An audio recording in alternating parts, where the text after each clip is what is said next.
So hello बच्चों, स्वागत है आप सभी का एक बार फिर से हमारे यूट्यूब चैनल पर and we're here with another video. और यहाँ पे हमारा फिर से रहने वाला एक नया पाठ योजना, और ये रहेगा हमारा किसका, शिक्षण हिंदी का। और टॉपिक रहने वाला है हमारा जम्मू कश्मीर की झीलें। गंद रहेगा यानी प्रोज बोलते हैं इसको हम इंग्लिश में, है ना, गद्य बोल सकते हो आप इसको। और विषय हिंदी रहेगा, कक्षा 7वीं। ऊपर आपको पता है क्या क्या लिखा जाता है, ठीक है। जल्दी जल्दी करेंगे ताकि वीडियो लंबा ना हो जाए। तो फिर पहले अदा आ जाता है हमारा यहाँ पे शिक्षण बिंदु, यानी जो जो चीज़ें पढ़ाने वाले हैं हम। तो जम्मू कश्मीर की प्राकृतिक सौंदर्य का वर्णन का उसके बारे में बच्चों को पढ़ाएंगे। जम्मू कश्मीर में कौन कौन सी झीलें हैं उसको विस्तार में जो है पढ़ाएंगे, यानी ये पाठक जो है हमारा, ठीक है, इसके बारे में समझाना। और जम्मू कश्मीर में आप यहाँ पे और भी कर सकते हो, झीलें जो अलग अलग झीलें पाई जाती हैं उनके बारे में बच्चों को अच्छे से पढ़ाना, ठीक है। कहाँ पे पाई जाती हैं, कौन सी झील कहाँ पे है। फिर आ जाएगा उद्देश्य। उद्देश्य में ये अपना सेम रहता है, ठीक है, हर एक में, ये आप सबको पता है। बस जो विशेष उद्देश्य होते हैं हमारे वो आपका आ जाएगा, जैसे ये भाषाई कौशल विकास करना, ठीक है, जैसे लिखने के संबंधित, बोलने के संबंधित, ठीक है। और क्या हो सकता है, लिखना, बोलना, सुनना, 4 होते हैं ना हमारे, रीडिंग, राइटिंग, लिसनिंग, स्पीकिंग, है ना। तो ये सारी चीज़ों का जो है वो इनका भाषाई कौशल जो है इसका विकास करना, ठीक है, बच्चों के अंदर। ये हमारे रहते हैं सामान्य उद्देश्य, जो कि हर एक पाठ योजना के अंदर सेम रहते हैं। और ये जो हमारा लेसन प्लान है, ये अप्रोच कौन सी है, पाठ योजना जो है वो RCM दृष्टिकोण के आधार पर है, ठीक है, वो तो आपको पता चल ही गया होगा। फिर उसके बाद विशेष उद्देश्य आप यहाँ पे ऐड कर सकते हो कि ये जो जम्मू कश्मीर की झीलों का जो बारे में जो हमारा अध्याय है, इसके बारे में बच्चों को अच्छे से जो है वो ज्ञान की प्राप्ति करवाना, या विस्तार से बच्चों को पाठ के बारे में बताना, ठीक है। तो ये हमारा विशेष उद्देश्य रहेगा, क्योंकि ये हर एक में आप जम्मू कश्मीर की झीलें तो नहीं बताने वाले ना। विशेष उद्देश्य होते हैं जो कुछ स्पेशल समथिंग स्पेसिफिक जो होते हैं। फिर आ जाएगा अनुदेशन अपेक्षित व्यवहार, ठीक है।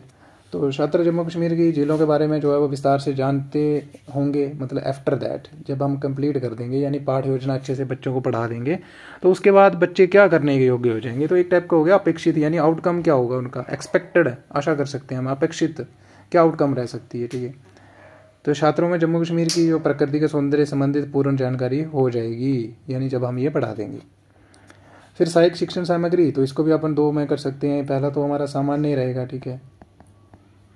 सामान्य उद्देश्य की शिक्षण सामग्री की बात करें, सामान्य मीन्स जो जनरल क्लासरूम के अंदर होता है, जैसे श्याम पट हो गया, चाक हो गया, जार्डन मीन्स डस्टर हो गया, संकेतन, पॉइंटर, ये तो हर एक में यूज़ होते हैं और सेम रहते हैं।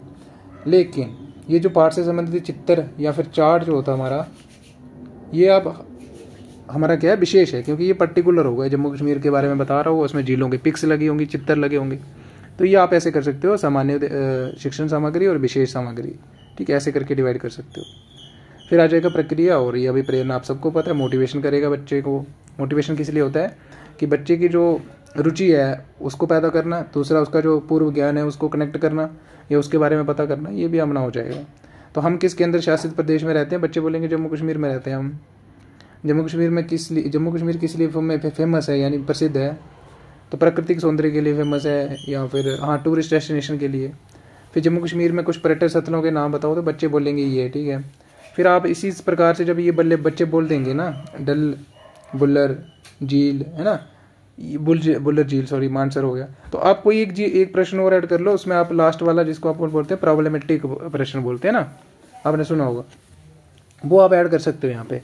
तो आप पूछ सकते हो, बताओ डल झील जो है वो किसके लिए फेमस है। तो ये बच्चों को पता हो भी सकता है, नहीं भी हो सकता है, तो इसलिए आप लिखोगे कि बच्चे प्रक्रिया कर भी सकते हैं, दे भी सकते हैं, नहीं भी दे सकते हैं, यानी मैं रिस्पॉन्स कर भी सकते हैं, नहीं भी कर सकते हैं। यहाँ पे आप ऐसा नहीं लिखना है कि कोई जवाब नहीं दिया, ऐसे नहीं लिखना है, ठीक है।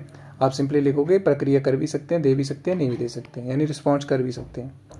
फिर उपविषय की घोषणा कर दोगे आप, और ब्लैक बोर्ड पे जो नाम है आपका, यानी श्याम पट पे नाम लिख दोगे पाठ का। फिर आ जाएगा प्रस्तुतिकरण, और इसमें आप बोलोगे बच्चों को कि अपनी जो पाठ्य पुस्तक है किशोर भारती, ठीक है, उसका आप पेज नंबर इतना निकालो, और उसमें जो हमारी पाठ है जम्मू कश्मीर की झीलें उसको निकालो, ठीक है। और उसके बाद आप जो है वो बोलोगे कि मैं आपके लिए अभी पढ़ने जा रही हूँ, आपको मुझे ध्यानपूर्वक सुनना है। बच्चे ध्यानपूर्वक सुनेंगे, छात्र अध्यापिका जो है वो उचित लय, ताल तथा ध्वनि के साथ, ठीक है, लय, ताल हो गया, फ्लुएंसी होगी, कोहेरेंस होगी, ये सारी चीज़ों के साथ पढ़ेगी, स्ट्रेस के साथ, ठीक है। और ये आपको थोड़ा सा लिखना है यहाँ पे, ठीक है, और डैश डैश डैश डैश कर दो।